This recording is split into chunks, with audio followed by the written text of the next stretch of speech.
एक राजा के यहाँ एक सेवक था। वो बहुत ईमानदार और मेहनती था।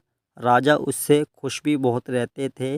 पर एक दिन राजा ने देखा वो सेवक बहुत उदास था, कुछ परेशानी में लग रहा था। फिर राजा ने अपने मंत्री को बुलाया और कहा, पता करो ये सेवक इतना परेशान क्यों है। फिर मंत्री ने कहा, ठीक है राजा साहब। और थोड़ी देर में मंत्री राजा के पास आया और कहने लगा, राजा साहब वो सेवक इसलिए परेशान है क्योंकि उसके बेटे की तबीयत बहुत ख़राब है और उसे उसके इलाज के लिए पैसों की बहुत ज़रूरत है, पर वो ये बात आपसे कह नहीं पा रहा है। राजा ने कहा, ठीक है, हम इसके बारे में कुछ सोचते हैं। काफ़ी देर सोचने के बाद राजा ने अपने मंत्री से कहा, तुम सब सेवकों से कह दो राजा उनके काम से बहुत खुश है और उनके लिए कुछ करना चाहते हैं।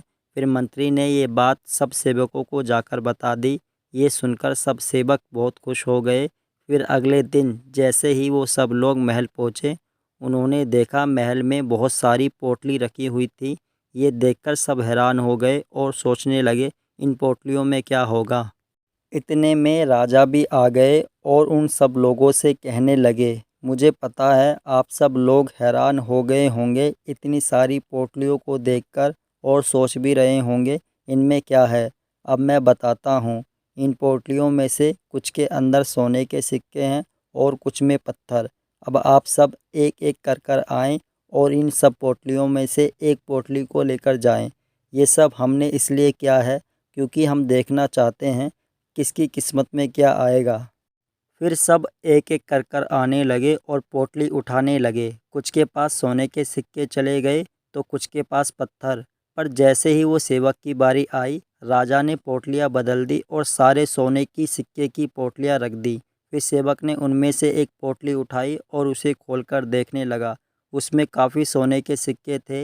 ये देखकर वो सेवक बहुत खुश हो गया और राजा का शुक्रिया अदा करने लगा और थोड़ी देर में वहाँ से चला गया।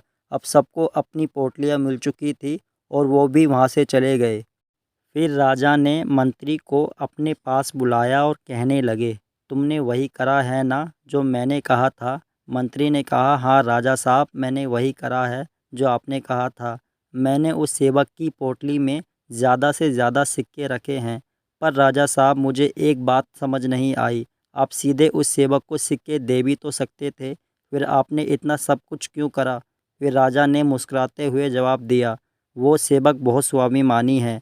अगर हम उसकी ऐसे भी मदद करना चाहते तो वो हमें मना कर देता, इसलिए हमने ये सब करा है। और हाँ, जिन जिन पोटली में पत्थर मिले हैं उनको भी सोने के सिक्के दे दो। फिर मंत्री खुश होकर बोले, ठीक है राजा साहब, ऐसा ही होगा।